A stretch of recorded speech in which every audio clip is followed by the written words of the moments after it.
I said, okay, Ben. SOS. I said, let me talk to the family. He connected me to Philonis. They asked me to come to Minneapolis and do what I could. I did the funeral, we did some of the marches. I didn't know till I got there that they were not even in Minneapolis. They were in Houston. So I had to get Robert Smith's private plane to even get there because this was in the middle of the pandemic. That's incorrect. And you couldn't fly that way. A lot of the planes, commercials wasn't going. As we start fighting that case, Ben said, Reverend, this local prosecutor, the DA, is already talking like the cops have a way out. He said, maybe they do, maybe they don't, but we need a fair prosecutor. And he said, we need you to help raise the issue of a special prosecutor. Y'all have done that in New York, and we did. And Governor Tim Walz, who ended up being Kamala Harris's running mate, appointed Keith Ellison because of this man. One thing Keith Ellison said, he said, I'm going to go after the folks you don't want me to go after, Reverend, and I'm going to go after folks you do want me to go. But I'm going to do it right. Don't fight for me to be a prosecutor or Christian, and then tell me don't prosecute. When Rev woke up, he just grabbed that water bottle. You are only repeating from the far same side. unfairness that was done to us. And I learned working with Ben Crump. That's why I respect people like Alvin Bragg and Damon And we're Williams live, and by the others. way. They're going to take it from both sides. But that's what we fought for. And that's what we want to maintain. They ain't not always going to get it the way we want it. And we're not going to always understand what it is we want. So I wanted to have Damon Williams here, who was the first black U.S. attorney in Southern District. And I wanted to have Wally Stefano here because Michael Hardy, who was as close to me as anyone in the world, when Michael Hardy knew he was sick, sicker than I knew, he would ask Wiley to do a lot. And I remember I called him in my office one day and said, what is it? You mean Wiley did this? He said, Rev, we can trust Wiley. And the last several years, everything that we needed done, he did it, never complained about it. I never read about it in the papers. And he earned our trust and respect. So I felt that nobody could share this better than someone, a defense lawyer that I trust and a prosecutor that I trust, than the Attorney General of Black America, Ben Crump.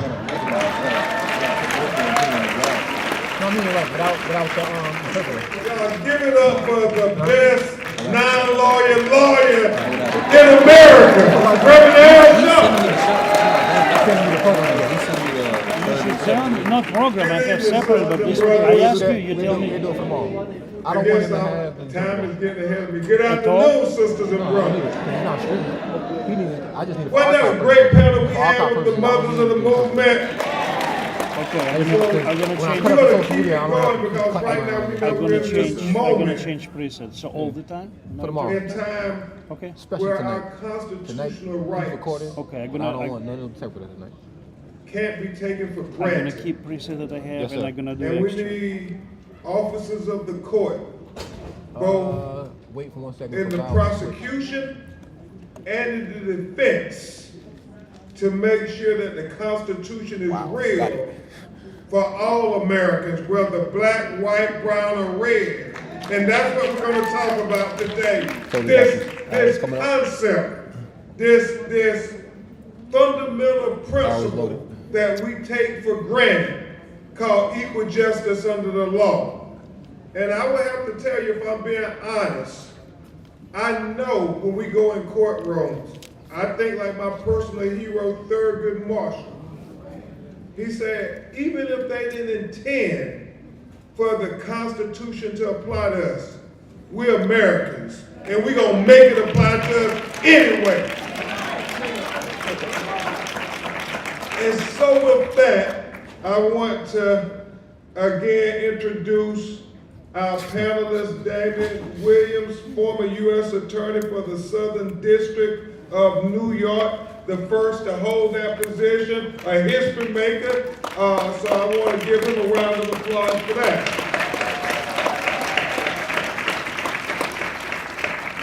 And then from the defense bar's perspective, as Reverend Al just said, a trusted and resourceful lawyer. You always want a lawyer who's resourceful, who when you're back against the wall, he can help get it from being in the trap. And so that's Wiley Stecklow. Give Wiley a big round of applause. We appreciate you, brother. And so why don't we have the first question go to you, Mr. Williams, and that is, and both of you all can address this. What role should prosecutors play in addressing police misconduct? And we'll go with you, Mr. Williams. Well, number one, I think it is just great to be with all of you. This is a beautiful room. It really does sustain my soul to be among all of you. And just a quick comment, as a lawyer, especially as a lawyer in the federal government, I don't get to, over my career, spend a lot of time in a room that looks like this. And it is important for us to show up. And so every year when I was U.S. Attorney, I would show up here at the convention. I would meet with Reverend Sharpton. We would talk, I would get advice, and I would listen, most importantly.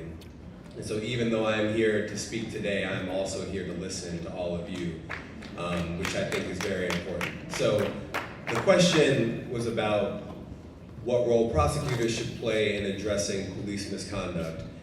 And my view on this has been consistent since I joined the Department of Justice years ago, and I just left, but when I joined years ago, my thinking was I did not like bullies of any sort, right? And you can be a bully on a street corner, you can be a bully in a corner office, you can be a bully no matter what your station in life, but I did not like bullies. And so the notion that some people may have that there's some inconsistency between prosecutors investigating and prosecuting police misconduct and the work of prosecutor, I don't actually see any inconsistency. If there is misconduct, official misconduct of any sort, in any corner, in any community, that is wrong, and it needs to be addressed. Amen. And so the way to actually effectuate that, because it can't just be rhetoric, you need to actually do something about it. So when I became U.S. Attorney in the Southern District of New York, one of the first things I did, in fact, on the day of my swearing in, I announced the creation of a civil rights unit in our criminal division that would be able to prosecute and investigate cases of official misconduct, whether police misconduct, prisoner abuse, hate crimes, labor trafficking, sex trafficking, all of that. It was important to me that we did that because at the end of the day, if you're dealing with a bully, if you don't stand up to the bullying will continue. And I'm very proud of that work. And it was important that in the more than 200 years of the Southern District that we planted a flag and said, this is important. And because of the Southern District could establish a civil rights unit that investigated and prosecuted those kinds of cases, other folks would follow as well. And that it would send a symbol and a signal to the broader community that this was important to us and that other prosecutors would follow as well. So I think it is core to the work of a prosecutor to look at misconduct in all its forms. It has to be done. Otherwise, people can act with impunity. Otherwise, crime will go up, right? Because crime can happen in all sorts of ways. It doesn't just have to be, people looking one way and the victims looking another way. Crime can go all sorts of ways. Keep on the same. And so criminal prosecution is an important tool that folks need to have on the table, but it's not just that. Law enforcement doesn't just yeah. include Rev guns smart. and handcuffs. It should also include civil enforcement of our laws, our civil rights They're trying to laws, get him our stepped down. I think- statutes that did he people step down? fought so hard They're trying to get him to stepped get down. in place. And so a lot of the work that we also focus on, I think it's important for prosecutors to focus Well, on, if you get Diddy, Doc. are laws that deal with whether there is a pattern or practice of abuse or misconduct or unconstitutional policing in police departments. That is an essential part of the toolkit. People may not go to prison Yeah, for it, but at the end of the day, the behind your head, Doc. misconduct may stop. So one of the things that we did when I was U.S. Attorney was we launched an investigation into the Mount Vernon Police Department. And not everyone knows about Mount Vernon. Mount Vernon is a tiny, tiny town, but with big problems, right? Have a hard time retaining good police officers because they often get job offers that pay better and it pulls them away. And there's this kind of vicious cycle. And the people in the community suffered because there were instances of unlawful strip searches. You get pulled over. You can end up getting strip searched. Wow. And things had gotten out of control. And it was important that my office listen to the community, This is the second. No, this is the second one. mobilize, So keep that. activate an Yeah, I don't need that yet. investigation, I ain't gonna use that till tomorrow. and go I'm gonna have wherever you the edit some facts of that shit. led I'm us, gonna and use we it. did. Dang, I wish I would've. And before I left office, it Some was music, important to just me when we fucking issued just our fucking findings color. letter, Oh, finding you color? that the Mount Oh, I'll show you Vernon tonight. Police Department had just gotta engaged get rid in a of- I'm about to have pattern you sit here, 'cause I practice need to do of some, unconstitutional policing. And we laid out those facts for the public to see, and we also made clear that this Yeah, I was a think I'm about to have you sit public here. I safety get a chair and issue. sit back there. I gotta do some work. It made And I gotta the like focus. town less safe if the community couldn't trust the police. Why would you call someone to report a crime if you're worried yourself about being a victim? That makes everyone less safe. And so laying out those reforms were important. That's why we did it. And I think it is essential that prosecutors, regardless of whether you're a Democrat or a Republican, local or federal, view police misconduct as an urgent problem that needs to be addressed to make everyone safer. Thank you so much, Attorney Williams. Before I have Wally answer that same question, I want to welcome to the panel and acknowledge his great leadership, the District Attorney of Brooklyn, New York, Eric Gonzalez.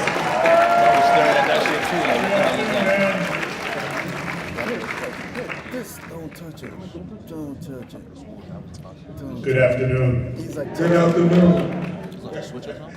Thank you, Eric. So Wally. Okay, I same done if you question need me from to the switch. defense perspective. What's What it? role should prosecutors play in addressing police misconduct? Okay. Thank you, Ben. First, let me thank you for being here. Thank you for the invitation and for your work here. I also want to thank Reverend Sharpton for his invitation to join the panel, for his trust and confidence.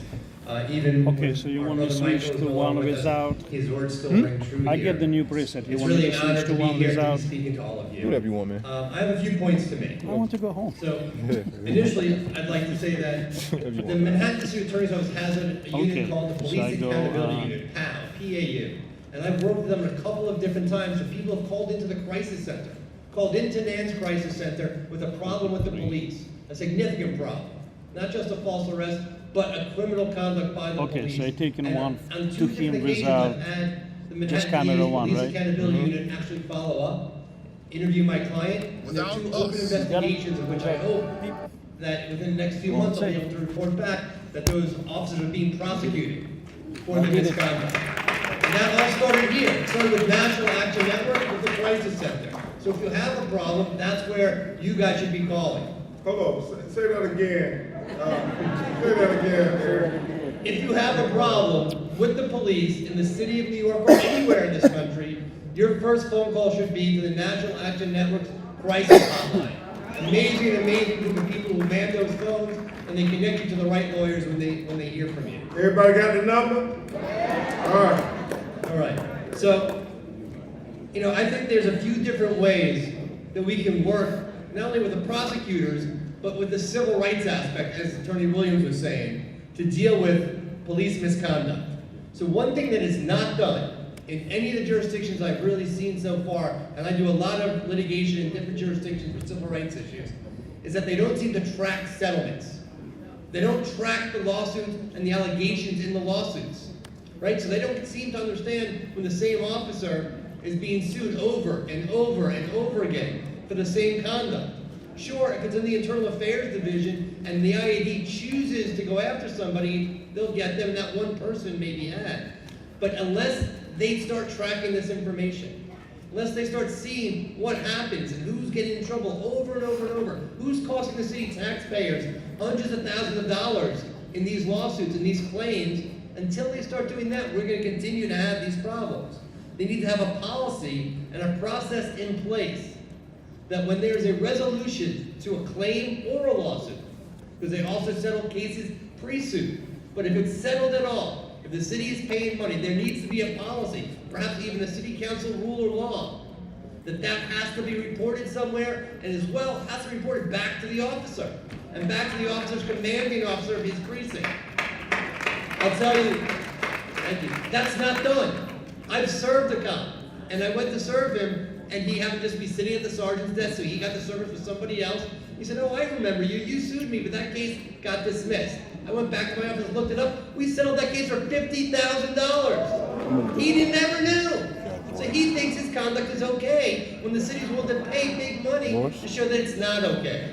So we need a policy and we need a process in place that tracks this information. I went this way because I need to and control gets it this. back to the Normally we wrongdoing send officer. RTMP. And I'm not saying that everyone has Normally to be we prosecuted send for every little RTMP. mistake they He make, go stream for us, they but do need because to Rev know said the don't stream the whole mistake. thing this year, Right? I'm controlling They what need- I want they on need the to screen know and what from I their don't. senior So we officers just got that this was video wrong. coming from You him, just audio have to coming from correct him. it. You need a That's why I didn't retraining. understand what you said. This is the information that helps. Yeah, And when she it's has- not tracked, it's not followed, it cannot help.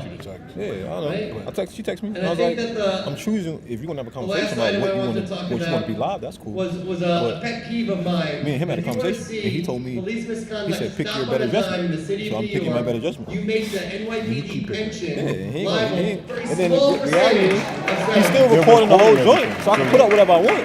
But he specifically The told Constitution people, of this great country we're not requires streaming 'cause I want y'all that to come. if an officer sees And a obviously, different officer violating your rights, he was right. that officer is obligated to stop it. These niggas is He's idiots. obligated to intervene. Pack, bro. Right? This So is how how about Packer every was when time he that there's a lawsuit or settlement, a small Yeah, percentage when comes to VP that came. pension, I VP Harris guarantee came, you, yeah, the he just tapped. intervening will start the next day. Let me get back to work. Thank you very much, Wiley, from that perspective from the defense part. Before we bring District Attorney Gonzalez to answer the same question, it is not lost on me, and not lost on many of us what you said about it's the same bad officers that seem to end up killing people.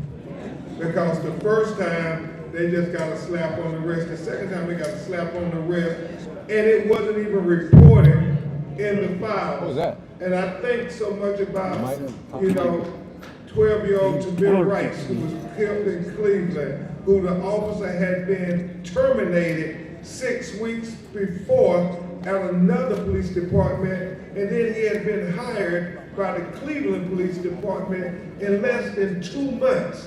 He shot. They're playing on the playground by himself in the snow that we see on